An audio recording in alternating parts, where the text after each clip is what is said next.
पश्चिम बंगाल में बीजेपी की शुवेंदु सरकार सोमवार को विधानसभा में यानी कि आज समान नागरिक संहिता यानी यूसीसी बिल पेश कर रही है। इस विधेयक के आने के बाद शादी, तलाक, उत्तराधिकार और संपत्ति के बंटवारे समेत कई नियमों में बदलाव होंगे। ये सबके लिए एक समान होगा। पश्चिम बंगाल में एक ऐसा कानून आने जा रहा है जिसके लिए बहुत दिनों से कोशिश कर रही थी बीजेपी।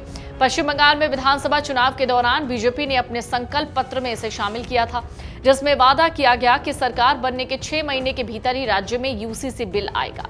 ऐसे में अब सरकार इस दिशा में तेजी से आगे बढ़ रही है, जिसे आज विधानसभा में पेश किया जाएगा। गुजरात, उत्तराखंड और असम के बाद अब पश्चिम बंगाल में ये बिल आ रहा है। बीजेपी के लिए ये बिल उसके मुख्य चुनावी वादे को पूरा करने और इस लंबे समय से चली आ रही बात को दोहराने जैसा है कि सभी नागरिकों पर एक जैसे सिविल कानून लागू होने चाहिए। वहीं विपक्ष के लिए सामाजिक सहमति, संवैधानिक सुरक्षा और इस बात पर सवाल उठाता है कि अलग अलग समुदायों पर असर डालने वाले सुधार को व्यापक बातचीत के बिना लागू किया जा सकता है। पश्चिम बंगाल में बीजेपी के प्रदेश अध्यक्ष हैं समीक भट्टाचार्य। उन्होंने यूसीसी बिल पर बड़ा बयान दिया है। उन्होंने कहा है कि यूसीसी बिल पर सरकार पूरी प्रक्रिया कर रही है। बीजेपी का इस मामले में क्लियर स्टैंड रहा है। जनजातीय समुदाय यूसीसी बिल से बाहर रहेंगे, इसका काम सरकार को पता है और सरकार अपना काम करेगी, लेकिन 4 बीवी 14 बच्चे पर रोक लगेगी। जरा सुनिए समीक भट्टाचार्य का बयान। बीजेपी का स्टैंड क्या है पूरा हिंदुस्तान क्या पूरा दुनिया को मालूम है। बीजेपी का सरकार बना तो यूसीसी तो आएगा ही। कब आएगा ये शुवेंदु अधिकारी बता सकते हैं। हम पार्टी का बात बता सकते हैं, लेकिन सरकार अलग है। पश्चिम बंगाल में पहले पार्टी और सरकार एक था। तो इस बार हम लोग निर्णय लिया कि पश्चिम बंगाल राज्य सरकार बनेगा, भारतीय जनता पार्टी का सरकार नहीं बनेगा।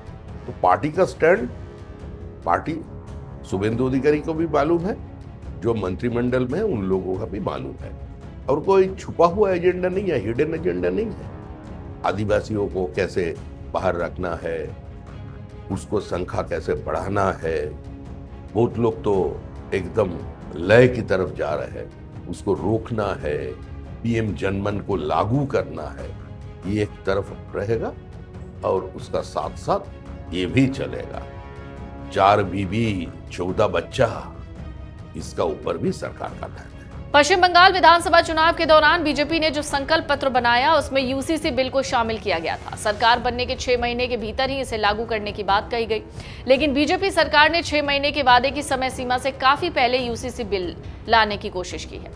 घोषणा पत्र जारी करते समय केंद्रीय गृह मंत्री अमित शाह ने वादा किया था कि बीजेपी सरकार सत्ता में आने के 6 महीने के भीतर पश्चिम बंगाल में यूसीसी लागू करेगी। उन्होंने इसे धर्म से परे कानून के सामने समानता सुनिश्चित करने के उपाय के तौर पर पेश किया था। पश्चिम बंगाल भारत में यूसीसी विधेयक लागू करने वाले देश का 4था राज्य बनेगा।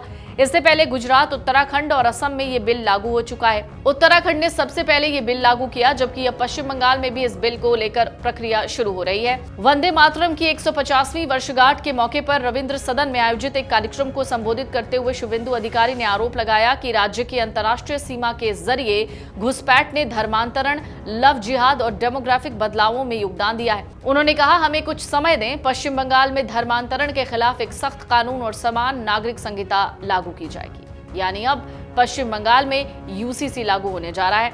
ऐसे में यह जानना बहुत जरूरी है, आखिर ये समान नागरिक संहिता क्या है, संविधान इस मुद्दे पर क्या कहता है, इसका इतिहास क्या है, हमारे संविधान निर्माताओं ने समान नागरिक संहिता पर क्या बहस की थी, किसने इसका समर्थन किया, कानून के विरोध में कौन है, समान नागरिक संहिता लाने का मूल मकसद क्या है। तो समान नागरिक संहिता का अर्थ होता है भारत में रहने वाले हर नागरिक के लिए एक जैसा कानून, चाहे वो किसी भी धर्म जाति से क्यों ना हो। समान नागरिक संहिता लागू होने से सभी धर्मों का एक कानून होगा। शादी, तलाक, गोद लेने और जमीन जायदाद के बंटवारे में सभी धर्मों के लिए एक ही कानून लागू होंगे। यूसीसी लागू होने पर हिंदू कोड बिल, शरीयत कानून, विशेष विवाह अधिनियम जैसे कानूनों की जगह लेगा। ये समान नागरिक कानून तब सभी नागरिकों पर लागू होगा, चाहे उनका धर्म कुछ भी हो। इसके समर्थकों का तर्क है कि ये लैंगिक समानता को बढ़ावा देने, धर्म के आधार पर भेदभाव की कम करने और कानूनी प्रणाली को सरल बनाने में मदद करेगा। वहीं दूसरी ओर विरोधियों का कहना है कि ये धार्मिक स्वतंत्रता का उल्लंघन करेगा और व्यक्तिगत कानूनों को प्रत्येक धार्मिक समुदाय के विवेक पर छोड़ देना चाहिए। अगर आप ये वीडियो YouTube पर देख रहे हैं तो हमारे चैनल को सब्सक्राइब कर बेल आइकन दबाएं और Facebook पर देख रहे हैं तो हमारे पेज को लाइक करें। अगर आप ये वीडियो YouTube पर देख रहे हैं तो हमारे चैनल को सब्सक्राइब कर बेल आइकन दबाएं और Facebook पर देख रहे हैं तो हमारे पेज को लाइक करें।